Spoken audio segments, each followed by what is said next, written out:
एक बार फिर से आप सभी को गुड मॉर्निंग। मुझे आशा है कि आप लोग ठीक होंगे, तंदुरुस्त होंगे, मस्त होंगे और आप लोग जो है अपना अपना तैयारी कर रहे होंगे। तो बिहार बोर्ड क्लास 12th के लिए वेक्टर अलजेब्रा आज हम लोग इस वीडियो में करेंगे। बेसिक फॉर्मूला के साथ साथ यहाँ पे कुछ क्वेश्चन को जो आप लोग को प्रीवियस ईयर्स में कुछ क्वेश्चन पूछा गया है उसको हमने ले आया यहाँ पे। और यहाँ पे पहले हम लोग थोड़ा सा थ्योरी और जो उसका बेसिक फार्मूला है उसको हम लोग समझते हैं, फिर हम लोग आगे चलेंगे। तो आप लोग अगर पहली बार इस चैनल पे आए तो चैनल को सब्सक्राइब करके साथ साथ बेल आइकन को दबा लीजिए, अपने दोस्तों में भी शेयर कर दीजिए और इस वीडियो का जो है लाभ आप भी लीजिए, अपने दोस्तों को भी दीजिए और आने वाला जो भी वीडियो होगा आप तक पहुंचेगा, समय से पहुंचेगा। तो बस आप लोग जो है चैनल को सब्सक्राइब करके बेल आइकन को प्रेस करके रखिए। आइए तो हम लोग स्टार्ट करते हैं। जो हम लोग का पहला क्या है चीज है वो है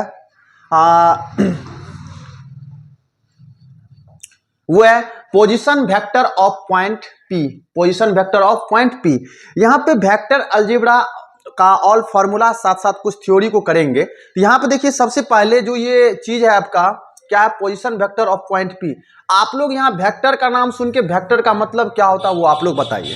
सदिश क्या होता है बताइए। अब देखिए वेक्टर का मतलब होता है एक डायरेक्टेड लाइन। क्या होता है? एक डायरेक्टेड लाइन। कुछ इस प्रकार से मान लीजिए वो ओ है और यहाँ पे ए है, तो थोड़ा सा बेसिक आप लोग को सीख लेना चाहिए इसके बारे में। ओ और ये ए है, ठीक है। तो ये आपका ओ जो है इसको हम लोग बोलते हैं इनिशियल पॉइंट। क्या बोलते हैं? Initial point. और इस ए को हम लोग बोलते हैं टर्मिनल पॉइंट। टर्मिनल पॉइंट, ठीक है। ये आपका टर्मिनल पॉइंट हो गया, ठीक है। और ये ओ ए को हम लोग इस प्रकार से वेक्टर फॉर्म में लिख सकते हैं, ओ ए, वेक्टर ओ ए, ठीक है। तो ये वेक्टर का मतलब आप लोग समझ गए। चलिए हम लोग आते हैं point vector of position P, ठीक है। इसको हम मिटा देते हैं। आप लोग कॉपी जरूर साथ में रखिए और पेन रखिए। जो भी आपको इसमें मतलब लिखने लायक है उसको आप लोग लिखिए और सीखते रहिए, और तभी जा करके अगर ये चीज आप सीख जाते हैं तो आपको क्वेश्चन बनाने में कोई परेशानी नहीं होगी। चलिए आते हैं हम लोग समझते हैं position vector of point P.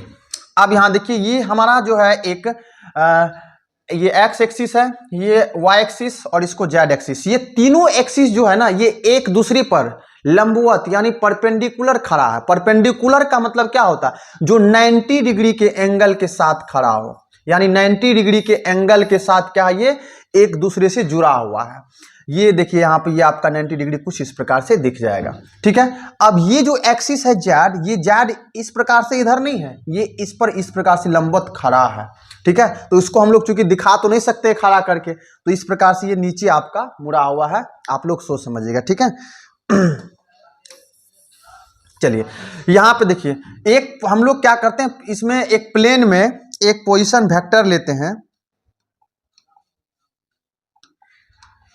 ये मान लीजिए यहां से एक पोजीशन वेक्टर यहां पे P है और इसका नाम O दीजिए, ओरिजिन O, और O से लेकर के P तक ये आपका क्या है, R है।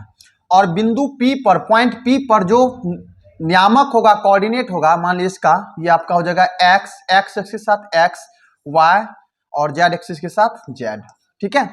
तो ये देखिए ये आपका position vector OP, position vector OP ये आपका बराबर है किसके, तो वेक्टर R के। इसको हम लोग वेक्टर R भी बोलते हैं।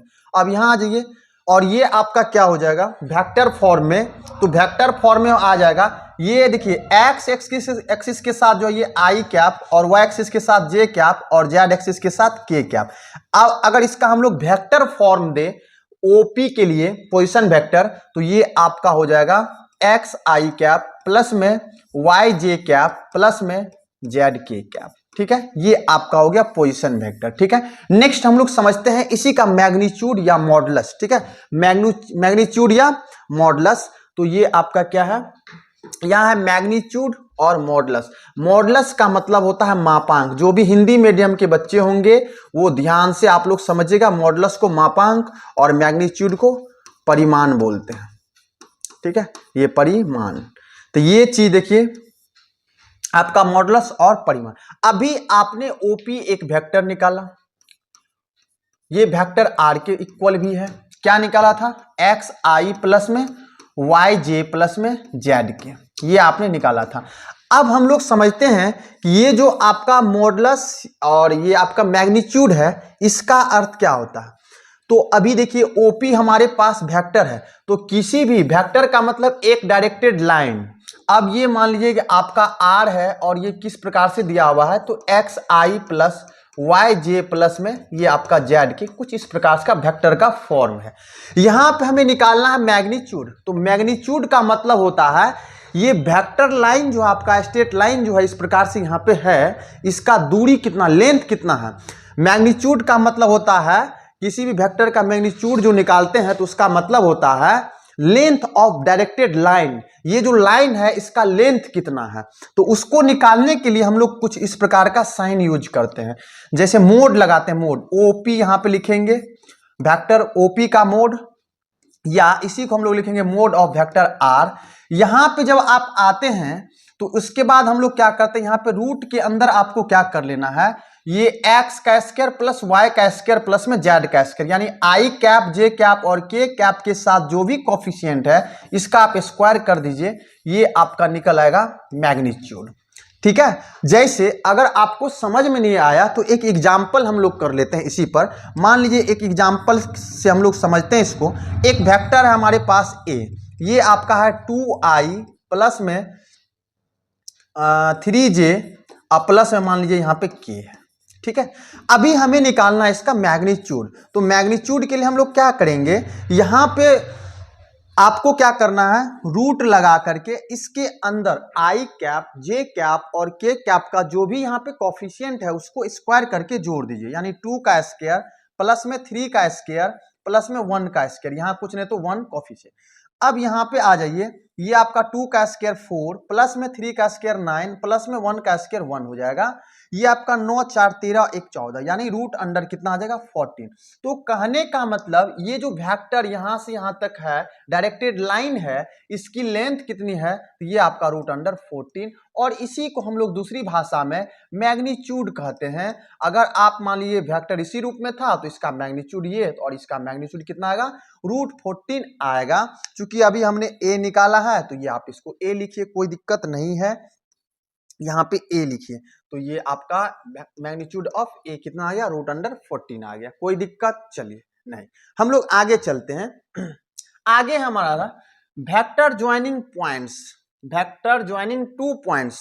वेक्टर ज्वाइनिंग 2 पॉइंट्स का मतलब क्या होता है, दो बिंदुओं को मिलाने वाला। अभी यहां पे देखिए इसके लिए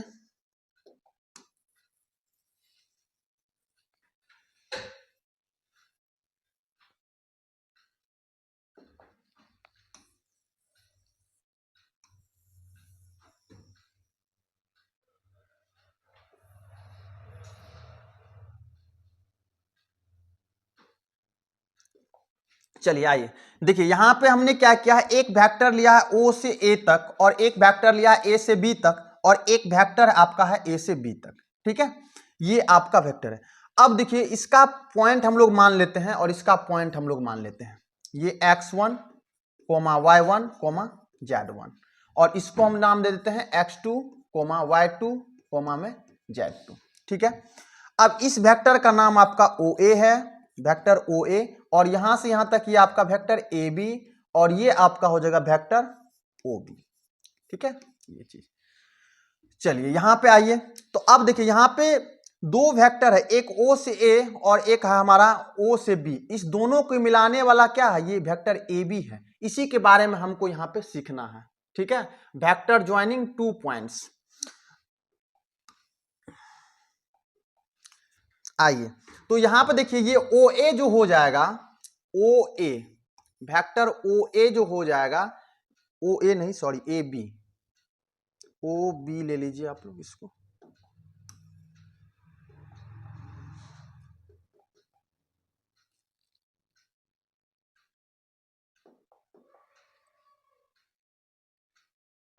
OB।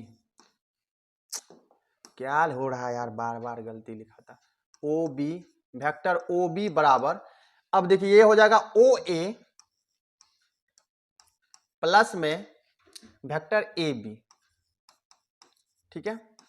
और यहां से हमें निकालना है ये वेक्टर, क्योंकि यही तो है जो इस दोनों बिंदुओं को मिला रहा है, इसको ए को और बी को, ठीक है।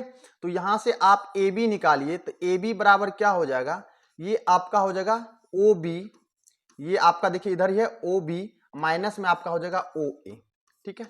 अब यहां से देखिए वेक्टर ए बी जब आप निकालेंगे तो आप लोग इसको क्या करेंगे, ए बी जब निकालेंगे तो x2 माइनस में आपको x1, x2 माइनस में x1, और इसको वेक्टर का फॉर्म देने के लिए आई कैप लगाइए, प्लस y2 माइनस y1, और इसमें आप लोग क्या लगाइए जे कैप, प्लस में z2 माइनस z1, और इसमें लगाइए आप लोग के कैप, ठीक है। तो ये आपका हो गया दो बिंदुओं को मिलाने वाला सदिश, ठीक है। तो ये आपका हो गया क्लियर। अगर यहां से आपको मैग्नीट्यूड पूछे तो मैग्नीट्यूड के लिए आपको क्या करना है पता है ना, मैग्नीट्यूड के लिए आपको ज्यादा कुछ नहीं करना है, रूट के अंदर आपको क्या करना है, x2 माइनस x1 का square plus y2 minus y1 का स्क्वायर, और प्लस में आपको क्या करना है z2 माइनस z1 का स्क्वायर। ये चीज तो आप लोग समझ गए, कोई दिक्कत नहीं। चलिए, किसी को नोट करना हो तो आप इसको नोट कर सकते हैं, कोई दिक्कत नहीं है, चाहे तो आप वीडियो को रोक भी सकते हैं, रोक करके स्क्रीनशॉट ले लीजिए, कोई दिक्कत नहीं है, ठीक है। चलिए हम लोग आते हैं एक चीज और भी आगे समझते हैं, जो आपके सामने है वो क्या है, इफ ए वेक्टर ए दिया हुआ है एक्स आई प्लस वाई जे प्लस में जेड के, देन आपको स्केलर कंपोनेंट और वेक्टर कंपोनेंट। अभी हमारे पास एक वेक्टर है और किसी भी वेक्टर का दो चीज ये हम लोग कैसे जानेंगे, एक स्केलर कंपोनेंट यानी उसके बाद जो है आपका एक वेक्टर कंपोनेंट। यानी स्केलर कंपोनेंट को हम लोग बोलते हैं अदिश घटक हिंदी में, और इसको बोलते हैं सदिश घटक। तो अदिश घटक और सदिश घटक क्या होता है, तो ये आपको किसी भी वेक्टर यानी इसके अंदर ही मिलेगा। क्या कैसे खोजेंगे, तो आइए हम लोग देखते हैं और सीखते हैं कि कैसे निकालना है आपको। तो देखिए यहां पे जो एक्स आई है, जे है और के है, तो इनके पीछे देखिए आप लोग क्या है, ध्यान से इसको समझिएगा। ये एक्स वाई और जेड, तो ये आपका एक्स और वाई और आपका क्या है जेड, तो ये तीनों ही आपका क्या कहलाता है, ये कहलाता है स्केलर कंपोनेंट। और अगर वेक्टर कंपोनेंट की बात हो तो ये आपका तीनों हो जाएगा कुछ इस प्रकार से, एक्स आई प्लस में वाई जे प्लस में ये आपका हो जाएगा जेड के, ये आपका हो गया वेक्टर कंपोनेंट, ठीक है। समझ गए आप लोग, किसी भी वेक्टर के अंदर जो होता है स्केलर कंपोनेंट और वेक्टर कंपोनेंट होता है, किस प्रकार से निकालना हो, इस टाइप का क्वेश्चन शायद आपका एक्सरसाइज में दिया होगा, एक क्वेश्चन है शायद, तो आप लोग उसको बना सकते हैं, कोई दिक्कत नहीं है। वेक्टर देख करके ही जो भी उसके पीछे ये एक्स वाई जेड के जगह जो रहेगा उसको आप लोग स्केलर बोलिए, और वेक्टर के जगह पूरे होल टर्म को ही बोल दीजिए, कोई दिक्कत नहीं है। नेक्स्ट आइए हम लोग देखते हैं आगे।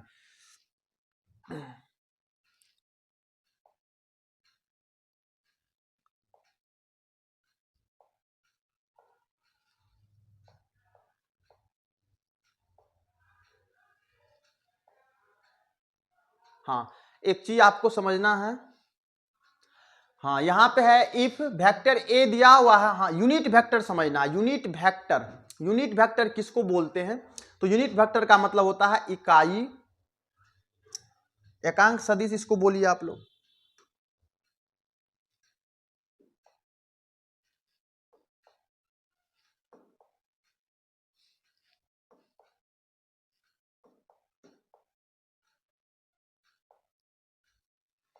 कहां भाग गया,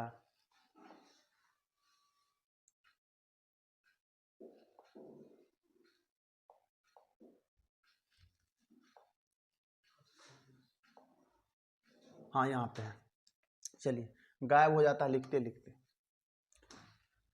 जब भी आप एक चीज आप ध्यान में रखेंगे, ये थ्योरी मोस्ट इंपॉर्टेंट थ्योरी है, और इससे जो है क्वेश्चन आपको हमेशा एग्जाम में देखने को मिलेगा, ठीक है। इसको आप लोग इंपॉर्टेंट कर लीजिए। यहाँ पे कह रहा है कि अगर आपके पास कोई भी वेक्टर हो तो उसका यूनिट वेक्टर हम लोग कैसे निकालते हैं। जैसे अपने पास यहाँ पे एक वेक्टर है ए एक्स आई प्लस में वाई जे प्लस में जेड के, यूनिट वेक्टर आपको निकालना है ए। यूनिट वेक्टर को हमेशा हम लोग डिनोट करते हैं ए कैप से, ठीक है। यहाँ पे भी कैप ही होता है, लेकिन यहाँ पे जो है रिटेन में थोड़ा सा मिस्टेक है, यहाँ पे आप लोग ए कैप समझेंगे इसको, यूनिट वेक्टर को ए कैप से। ए कैप जो है आपका, इसी को हम लोग बोलते हैं यूनिट वेक्टर। यूनिट वेक्टर आखिर कैसे निकाला जाता है ये चीज आप लोग समझिए। जब भी आपको यूनिट वेक्टर ए निकालना है तो इसके लिए आपको दो चीज चाहिए। पहला तो वो जो वेक्टर है, दूसरा उसका मैग्नीट्यूड। तो वेक्टर ए में इसके मैग्नीट्यूड से भाग कर दीजिए, ये आपका हो जाएगा यूनिट वेक्टर। समझ में आया नहीं आया? जैसे मान लीजिए कि राम है, अब ये राम है, इसका आपको निकालना है यूनिट वेक्टर। यूनिट वेक्टर निकालना है, कुछ नहीं करना है, राम बट्टा में आपको क्या करना है, राम का मैग्नीट्यूड। समझ में आया बात? ठीक है। आलू है, ये वेक्टर आलू है, इसका निकालना है आपको क्या, इसका निकालना है आपको सपोज यूनिट वेक्टर। इस प्रकार से कुछ क्या करेंगे आप, आलू, बात समझे क्या कर रहे हैं, आलू बट्टा में आलू का मैग्नीट्यूड कर दीजिए। ठीक है, ये आपका हो जाएगा यूनिट वेक्टर, इसी को यूनिट वेक्टर कहते हैं। तो किसी भी वेक्टर के लिए अगर यूनिट वेक्टर आप निकालने जा रहे हैं तो उसी वेक्टर में क्या करना है, उसके मैग्नीट्यूड से भाग कर देना है। ठीक है, आइए आगे समझते हैं। आगे आपका डायरेक्शन रेशियो और डायरेक्शन कोसाइन, ये दोनों तो और भी इंपॉर्टेंट है। ऐसा कोई एग्जामिनेशन नहीं हो बिहार बोर्ड का कि जिसमें डायरेक्शन कोसाइन और डायरेक्शन रेशियो से आपको क्वेश्चन नहीं पूछा जाता हो। हर साल हर एग्जाम में इससे क्वेश्चन रहता ही रहता है। ठीक है, तो यहां पे देखिए क्या है कि एक वेक्टर है एक्स आई प्लस वाई जे प्लस जेड के, देन आपको यहां पे डायरेक्शन रेशियो और डायरेक्शन कोसाइन। ठीक है, अभी यहां पे एक चीज आप लोग समझ लिए थोड़ा सा कि ये एक पोजीशन वेक्टर इसमें हम लोग ड्रॉ करते हैं पी, ये जो है ओ से पी, ये इस एक्स एक्सिस, ये वाई एक्सिस और जेड एक्सिस, ये आपका आई कैप, ये आपका जे कैप और ये आपका है कितना के कैप। ठीक है, ये एक्स एक्सिस के साथ जो है ये अल्फा एंगल बनाता है, कितना एंगल, अल्फा, और ये जो है आपका वाई एक्सिस के साथ बीटा एंगल बनाता है।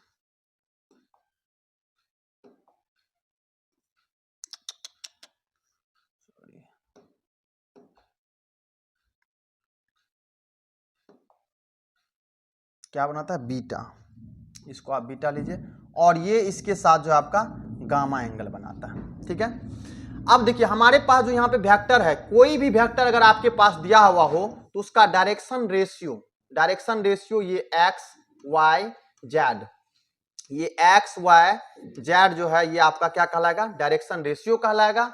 और डायरेक्शन कोसाइन की बात करें तो डायरेक्शन कोसाइन किसी भी लाइन का, यानी वेक्टर लाइन का, ये आपका लाइन है, एक डायरेक्टेड लाइन है। अब मान लीजिए यही वेक्टर ए है, इसका अगर डायरेक्शन कोसाइन एल एम और एन है तो ये आपका डायरेक्शन कोसाइन क्या हो जाएगा, एल एम और एन। एल को हम लोग कॉस अल्फा भी बोलते हैं, और एम को हम लोग कॉस बीटा भी बोलते हैं, और एन को हम लोग कॉस गामा बोलते हैं। अब तो आप लोग को थोड़ा सा कंफ्यूजन हो जाएगा कि सर ये आया कहां से, तो आइए हम लोग देखते हैं इसको, थोड़ा सा डिटेल में इसको समझते हैं। यहाँ पे आ जाइए, देखिए ये मान लीजिए कि यहाँ से एक हम यहाँ पे लंबवत एक परपेंडिकुलर लंब डाल दिया, ये ओ है, इसको मान लीजिए ए, इसको मान लीजिए सी। ठीक है, अब देखिए इस वाले ट्रायंगल में आपका ट्रायंगल क्या है, ये मान लीजिए आपका एक ट्रायंगल है कुछ इस प्रकार से। ठीक है, अब यहां से यहां तक की लेंथ एक्स एक्सिस पर ये एक्स है, और ये वाई एक्सिस की तरफ है, ये मान लीजिए आपका वाई है। तो आप एक चीज पढ़े होंगे, कॉस एंगल कितना है, तो अल्फा है। कॉस अल्फा आप जानते होंगे, कॉस अल्फा यानी बचपन से पढ़ते आ रहे हैं त्रिकोणमिति में, आधार बट्टा में कर्ण, यानी बेस बट्टा में hypotenuse.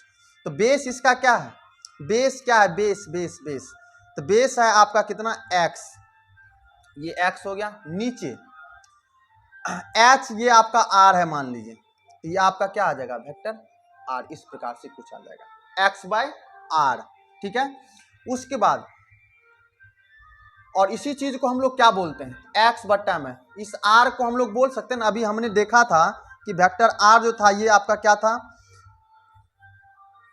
X square plus y square plus z square. ठीक है, तो इसको रख दीजिए यहाँ पे, x square plus y square plus z square. ठीक है, इसी को हम लोग एल भी बोलते हैं, किसी भी लाइन का, डायरेक्टेड लाइन का डायरेक्शन कोसाइन एल, और दूसरा एम। तो एम जो होता है, अब इस पे देखिए यहाँ से एक हम लोग त्रिभुज बनाते हैं, इस वाले से, तो ये आपका बनेगा यहाँ से यहाँ तक, तो ये आपका ये तो एक्स रहेगा, उसके बाद ये आपका वाई हो जाएगा। तो इसमें भी हो जाएगा आधार बट्टा में कर, तो यहाँ पे आपको कुछ इस प्रकार से आएगा कॉस बीटा बराबर वाई बट्टा में आर। तो इसको आप लोग क्या लिखेंगे, इसको लिखेंगे वाई बट्टा में root under x square plus y square plus z square.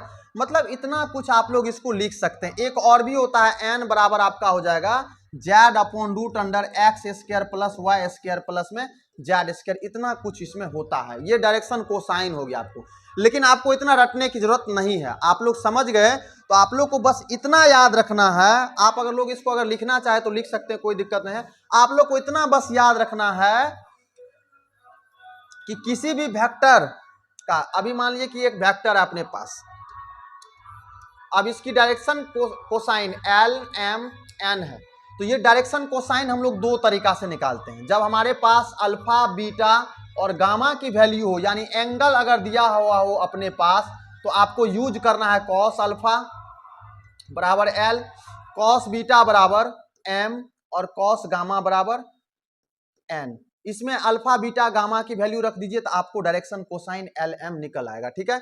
और एक चीज आपको यहां पे याद रखना है, क्या, इसको साइड कर दीजिए, यहां आइए।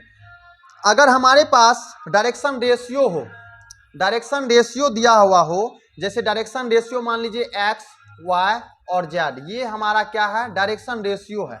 तो हमें डीसी यानी डायरेक्शन कोसाइन कैसे निकालना है, तो डायरेक्शन कोसाइन के लिए एल बराबर आपको यूज करना है एक्स अपॉन रूट अंडर तीनों का स्क्वायर कर दीजिए, x square plus y square plus z square, ठीक है। वाई बराबर आपको, वाई नहीं m m m, direction cosine दूसरा एम होगा, एम बराबर आपको वाई अपॉन में root under x square plus y square plus में जेड स्क्वायर, ठीक है। और एन बराबर में आपको z upon root under x square plus y square plus में जेड स्क्वायर। ये आपको हमने दो तरीका बताया डायरेक्शन कोसाइन निकालने का। जब हमारे पास एंगल दिया हुआ हो क्वेश्चन में तो इस प्रकार से यूज करना है, और अपने पास अगर डायरेक्शन रेशियो दिया हुआ हो तो इस प्रकार से डायरेक्शन कोसाइन निकालना है, ठीक है। यहां तक समझ गए। आइए अभी हम लोग टोटल 6 फॉर्मूला 6 चीज को देखे, अब इस पे हम लोग कुछ क्वेश्चन को करने का प्रयास करते हैं। चलिए आइए देखिए, आप लोग का क्वेश्चन है अभी जो हमने पीछे किया है उसी पर ये क्वेश्चन है आपका। इफ ए वेक्टर ए दिया हुआ आपको कितना है, तो 2i plus 3j plus 4k, then find करना आपको मैग्नीट्यूड। तो मैग्नीट्यूड निकालने के लिए आपको क्या करना है आपको पता ही है। तो इसका सॉल्यूशन देख लीजिए क्या करना है आपको। तो सॉल्यूशन में हम लोग क्या करेंगे, सबसे पहले देखिए आपको गिवेन किया हुआ है, लिखेंगे। ये ऐसा क्वेश्चन आपको 2 नंबर में पूछेगा। गिवेन वेक्टर ए कितना दिया है, तो ये आपका है 2i प्लस में 3j प्लस में आपका 4k। आपको क्या निकालना है, आपको निकालना है मैग्नीट्यूड ऑफ वेक्टर ए। तो मैग्नीट्यूड के लिए हम लोग क्या करते हैं, तो 2 का स्क्वायर प्लस 3 का स्क्वायर प्लस 4 का स्क्वायर कर दीजिए। 2 का स्क्वायर प्लस 3 का स्क्वायर प्लस में 4 का स्क्वायर, तो ये आपका हो गया कितना, 2 का स्क्वायर 4, 3 का स्क्वायर 9 और 4 का स्क्वायर 16, 16 9 25 और 4 29, रूट अंदर 29, ये आपका आंसर हो गया, ठीक है। चलिए लिख लीजिए आप लोग फटाफट। तो समझ में आ गया आपको कि वेक्टर ए दिया था और पूछा क्या जा रहा था, मैग्नीट्यूड। ऐसे मोड लगा हो तो आपको मैग्नीट्यूड निकालो, और मैग्नीट्यूड निकालने के लिए अभी हमने पीछे पढ़ा रखा है कि कैसे निकालना है, ठीक है। तो नेक्स्ट क्वेश्चन पे बढ़े। तो चलिए नेक्स्ट क्वेश्चन हमारा क्या है, यहां पे है कि कह रहा है कि if vector A I plus J plus 2k है, देन कॉरस्पॉन्डिंग यूनिट वेक्टर आपको निकालना है। अभी आपको हमने जस्ट पीछे चर्चा किया था, अगर कोई वेक्टर ए हो तो इसका यूनिट वेक्टर हम लोग कैसे निकालते हैं, ए कैप बराबर वेक्टर ए में इसी के मैग्नीट्यूड से हम लोग भाग कर देते हैं, इसको हम लोग यूनिट वेक्टर कहते हैं, ठीक है। तो आइए इस प्रकार से हम लोग सॉल्यूशन करते हैं इसका। तो सॉल्यूशन में हम लोग क्या लिखेंगे, तो अपने पास जो वेक्टर दिया है उसको आप लोग लिखिए फटाक से, आई प्लस जे प्लस 2k। देखिए आप अगर किसी भी चीज के बारे में जानते रहे, अगर आपके पास फॉर्मूला है, थ्योरी है ना, तो क्वेश्चन को बनाने में ज्यादा टाइम आपको नहीं लगेगा, ठीक है। यहां से आपको पहले यहाँ पे मैग्नीट्यूड निकाल लीजिए, क्योंकि मैग्नीट्यूड का काम आपको पड़ेगा यूनिट वेक्टर निकालने में। तो यहाँ पे देखिए क्या हो जाएगा, रूट अंडर यहाँ पे 1, यहाँ भी मान लीजिए 1 है, 1 का स्क्वायर प्लस 1 का स्क्वायर प्लस में यहाँ तो 2 ऑलरेडी है, 2 का स्क्वायर कर दीजिए। रूट अंडर 1 का स्क्वायर 1 प्लस 1 का स्क्वायर 1 प्लस 2 का स्क्वायर 4, ये रूट अंडर आपका कितना आएगा, 6 आएगा, जोड़ करके रूट अंडर 6। आपने निकालना क्या, यूनिट वेक्टर ऑफ ए। तो आपका ये हो जाएगा vector A upon magnitude of vector A. तो वेक्टर ए क्या दिया है, तो दिया हुआ ऊपर में आई प्लस में क्या जे प्लस में 2k। अब इसमें आप लोग को किससे डिवाइड करना है, तो √6 से। इसको सेपरेट कर दीजिए, भाग करने के बाद सेपरेट, यानी आई कैप अपॉन कितना हो जाएगा √6 प्लस जे कैप अपॉन में √6 और यहाँ पे आपका 2k अपॉन में 6। यहाँ से आप एक चीज काट सकते हैं, 2 1 जा 2 2 3 जा 6, ये आपका कितना आ जाएगा, तो ये आएगा आई अपॉन में √6 प्लस जे अपॉन √6 और यहाँ पे आपका आप हो जाएगा के अपॉन √6। चूंकि यहाँ पे कट जा रहा था तो हमने काट दिया, ये आपका कैप है, ठीक है। तो ये आपका हो गया आंसर, ठीक है। तो उम्मीद करते हैं ये भी क्वेश्चन आप लोग को समझ में आ गया। देखिए कुछ नहीं है, आपको जो है ना पीछे जो भी चीज आपने अभी देखा है थ्योरी को, उसी पर आधारित ये क्वेश्चन जो हमने बेसिक लिया हुआ है, और ये क्वेश्चन आपको प्रीवियस में पूछा हुआ भी है, अपने मन से हमने नहीं लिया, प्रीवियस ईयर का क्वेश्चन है, ठीक है। आइए नेक्स्ट क्वेश्चन को देखते हैं। तो यहाँ पे फिर से वेक्टर ए दिया हुआ है और वेक्टर बी दिया है, तो देन आपको क्या करना है, ए प्लस बी को जोड़ना है, वेक्टर ए और बी निकालना है जोड़ करके, लेकिन ये नहीं उसका मैग्नीट्यूड। तो सबसे पहले आपको क्या करना है, सॉल्यूशन में जो आपको यहाँ पे गिवन कर रखा है, वेक्टर ए की वैल्यू कितना है आई प्लस में 2j, इसको लिखिए। वेक्टर बी की वैल्यू कितना है 2j प्लस में 2j नहीं, ये है 2i प्लस में j। अब यहां से सबसे पहले आप vector A plus vector B निकालिए। तो यहां देखिए इसका कुछ नहीं तो 1 है, तो 1 प्लस 2 कितना होगा 3i प्लस में यहाँ कुछ नहीं तो 1 है, तो 1 और 2 कितना हो गया 3j, ठीक है। के नहीं है तो के आप लिख लीजिए, 0 इंटू के हम लोग ऐसे लिख सकते हैं, कोई दिक्कत नहीं। आपको क्या पूछा जा रहा है, vector A plus vector B का मैग्नीट्यूड। तो रूट अंडर हम लोग क्या करेंगे 3 का स्क्वायर प्लस में क्या 3 का स्क्वायर, प्लस में यहाँ पे 0 है तो 0 का स्क्वायर कर दीजिए, कोई दिक्कत नहीं। 3 का स्क्वायर 9 प्लस में 3 का स्क्वायर 9, ये तो 0 का कोई वैल्यू है ही नहीं, तो लिखिए यहाँ पे 0। चलिए 9 9 कितना हो गया 18, 18 को हम लोग क्या लिखेंगे रूट अंडर में 9 गुना में 2, ठीक है। 9 का स्क्वायर रूट कितना होता है, 9 का स्क्वायर रूट होता है 3, 3 बाहर आ जाएगा 2 अंदर आ जाएगा, ये आपका हो गया आंसर। यानी वेक्टर ए प्लस बी का मैग्नीट्यूड आपका किसके बराबर है, ये आपका वेक्टर मतलब सॉरी √3√2 के बराबर है, ये आपका आंसर हो गया। चलिए बढ़े हम लोग क्वेश्चन नेक्स्ट पे। चलिए हमारा अगला क्वेश्चन क्या है, तो यहाँ पे है the unit vector in the direction of आई और जे। यानी इसको यहां भी आपको यूनिट वेक्टर पूछा जा रहा है, क्या पूछा जा रहा है यूनिट वेक्टर। इसको कैसे बनाएंगे देखते हैं, एकदम इजी क्वेश्चन है। आपके पास थ्योरी है, ताला का चाबी रहेगा तभी तो ताला खुलेगा। यहाँ पे देखिए आपके पास वेक्टर ए, इसको मान लीजिए वेक्टर ए, मान लीजिए कि आई है प्लस में जे है, ठीक है। के लगाने के लिए आप 0 इंटू के लिख सकते हैं, कोई दिक्कत नहीं, 0 इंटू के क्या, यहाँ कुछ नहीं तो 1 डालिए, यहाँ भी कुछ नहीं तो 1 डालिए, आपको काम आएगा आगे। तो यूनिट वेक्टर पूछा जा रहा है ये, तो इसके लिए सबसे पहले हमको क्या निकालना पड़ेगा, मैग्नीट्यूड भी तो निकालना पड़ेगा वेक्टर ए का। तो रूट अंडर कितना 1 का स्क्वायर कर दीजिए, 1 का स्क्वायर प्लस में 0 का स्क्वायर कर दीजिए, तीनों का स्क्वायर करके जोड़िए, देखिए 1 1 2 0 2 2 ये रहेगा, यानी रूट अंडर 2 आ जाएगा आपको, ठीक है। आपको निकालना है ए कैप यानी यूनिट वेक्टर, तो ये आपका हो जाएगा वेक्टर ए अपॉन में वेक्टर ए का मैग्नीट्यूड। तो ये अपना क्या था आई प्लस में जे था, अपने पास दिया हुआ है आई प्लस में जे, इसमें भाग करना है कितना से √2 से, यहाँ पे आई कैप अपॉन √2 कॉमा जे कैप अपॉन √2, ये भी आपका हो गया कंप्लीट। जो आपको पूछा रहा है देखते हैं कितना इजी क्वेश्चन सब है, ये सब प्रीवियस ईयर में पूछा हुआ क्वेश्चन है। चलिए नेक्स्ट क्वेश्चन है हमारा the direction of the vector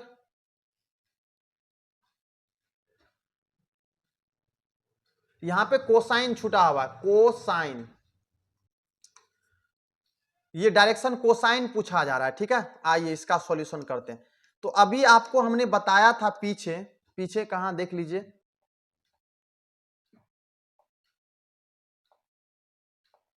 हाँ यहां है कि अगर आपके पास डायरेक्शन रेशियो आपको दिया हुआ हो तो डायरेक्शन कोसाइन निकालने के लिए ये इस फॉर्मूले का हम लोग इस्तेमाल करेंगे, आपका आंसर आ जाएगा, ठीक है।